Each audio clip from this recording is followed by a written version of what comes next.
Halo, apa kabar semuanya? Ya, ini ada pemberitaan yang cukup menarik soal seorang Prabowo yang menyatakan bahwa ada orang yang ingin memisahkan antara Prabowo dengan seorang Jokowi. Lalu siapa begitu kan? Artinya secara tidak langsung pernyataan Prabowo di situ menerangkan bahwa di tubuh Prabowo sendiri sudah seperti itu kok. Kalau ada yang memisahkan antara Prabowo dengan seorang Jokowi, justru itu timbul ya, atau muncul begitu di lingkaran-lingkaran orang-orang mereka begitu. Kenapa? Karena oposisi sudah tidak ada lagi di situ. Ya, seperti PDIP sudah tidak ada lagi jaringannya masuk ke istana. Jadi orang-orang itu. Makanya ini muncul narasi-narasi di berbagai daerah ya, sehingga muncullah kata-kata endasmu. Kata-kata Dasmul di situ menunjukkan bahwa jati diri sebagai seorang presiden itu sudah blunder. Makanya saya sering mengatakan sejak Jokowi memimpin 2 periode tidak pernah mengatakan dasmu begitu kan. Ini yang kita lihat begitu. Makanya kata netizen di sini. Katanya mau mati bela rakyat, tapi nggak mau pisah sama Jokowi. Bilang aja Pak Prabowo melindungi Jokowi dari masalah hukum. Ini pertanyaan yang cukup menarik dari netizen. Jangan-jangan Prabowo ingin melindungi seorang Jokowi. Nah, ketika rakyatnya teriak-teriak adili Jokowi, justru seorang Prabowo ini teriak-teriak hidup Jokowi, dan itu menjadi trending topik. Ngeri kan pada akhirnya. Jadi kesimpulan dari berbagai pengamat banyak yang mengatakan bahwa sosok seorang Prabowo ini ya dianggap 11-12 walaupun kebijakannya sekarang ini berbeda dengan seorang Jokowi. Akhirnya apa yang terjadi? Yang terjadi adalah antara masyarakat dengan Prabowo ya ada nuansa-nuansa resistensi. Artinya ketika seorang Prabowo mengatakan dasmu, maka di situ yang diterima adalah masyarakat. Masa rakyat yang dikatakan seperti itu? Karena kan masih banyak yang muncul spekulasi-spekulasi yang ada.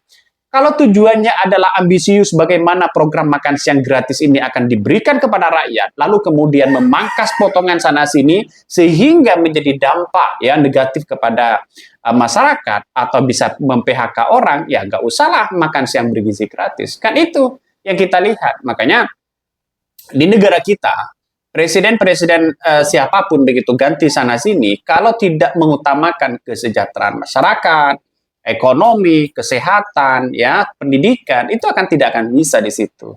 Apa yang disampaikan netizen ini? Logika memang begitu, sebab Prabowo ada pernah hutang budi jabatan Menhan sebelumnya.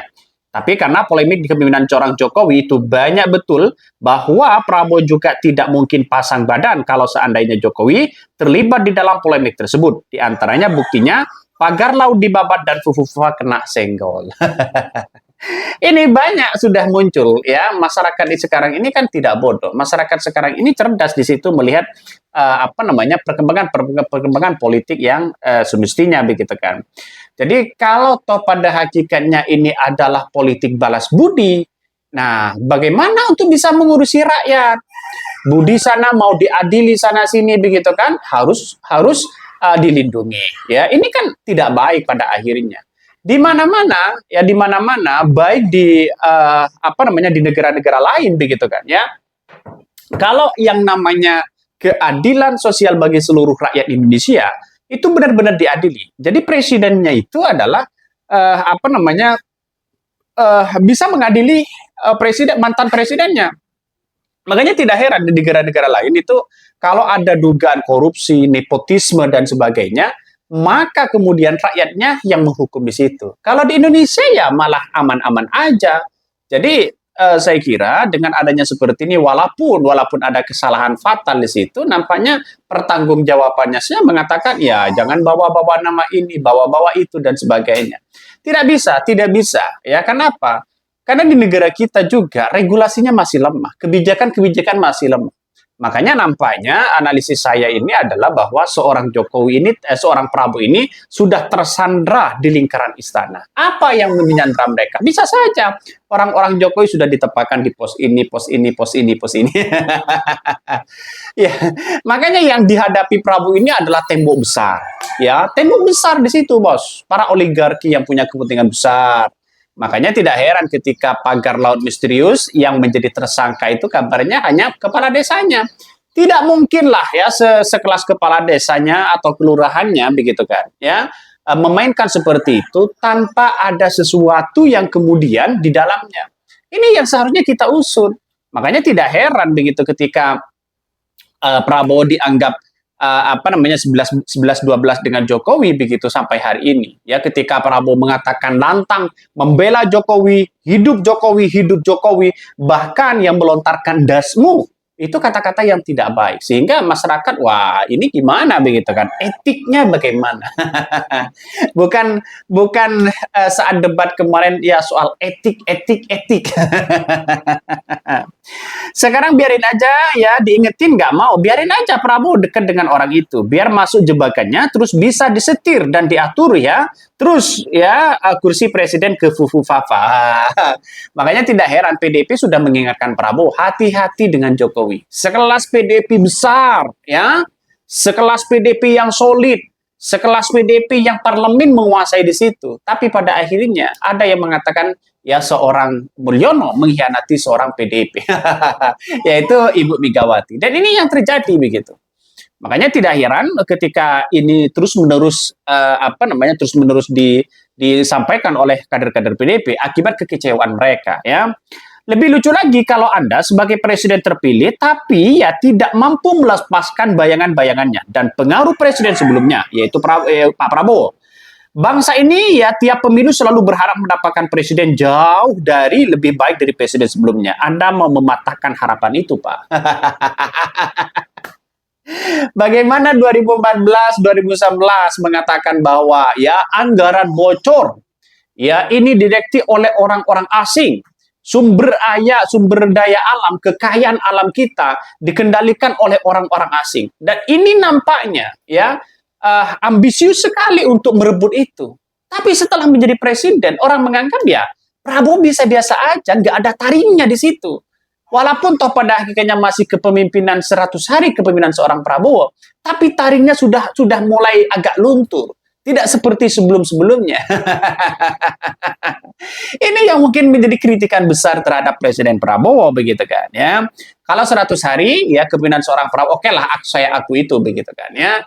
Tapi sudah kebijakan antara Prabowo dengan Jokowi ini sudah nampaknya sudah berbeda sehingga orang menganggap bahwa jangan-jangan bisa saja pecah kongsi dan sebagainya. Ini pernyataan Prabowo bahwa ada yang ingin membersihkan dari Jokowi bahkan menyebutkan lucu juga menunjukkan bahwa ia ingin menegaskan kembali kesetiaannya. Secara historis Prabowo sadar bahwa tanpa dukungan dan campur tangan seorang Jokowi ya dengan segala sumber daya dan pengaruhnya kekuasaan ya dan pengaruh kekuasaannya ia mungkin tidak akan sampai di titik ini sebagai presiden terpilih.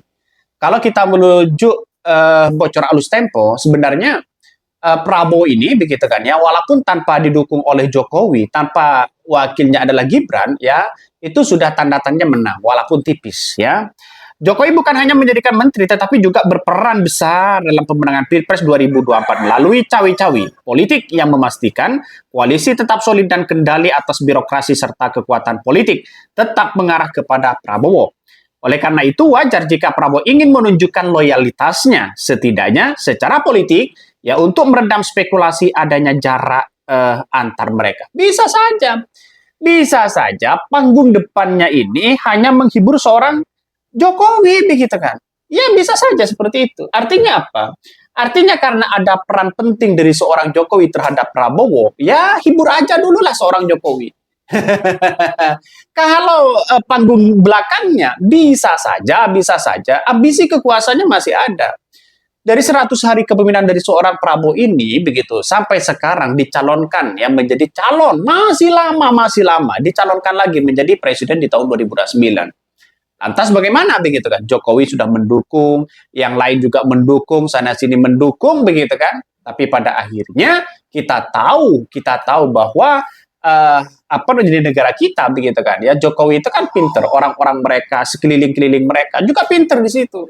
Artinya orang-orang mereka begitu kan ya, makanya yang saya sebutkan tadi ya, bisa saja seorang Prabowo ini tersandra di lingkaran itu, di lingkaran orang-orang Jokowi pada akhirnya. Apa yang terjadi, apa yang harus kita dilakukan oleh seorang Prabowo? Maka yang jelas begitu kan, singkirkan orang-orang Jokowi ya, sana sini begitu, yang tidak bisa bekerja singkirkan di situ. Makanya tidak ada politik itu harus balas budi, lalu kemudian orang-orang yang tidak punya kapasitas misalnya direkrut sana sini. Pada akhirnya apa yang terjadi? Masyarakat resah. Karena apa? Karena yang menggaji semuanya itu adalah rakyat. Ya, itulah yang terjadi di apa namanya, dari curhatan-curhatan di media sosial, dari warkop ke warkop begitu kan ya, curhatannya seperti itu.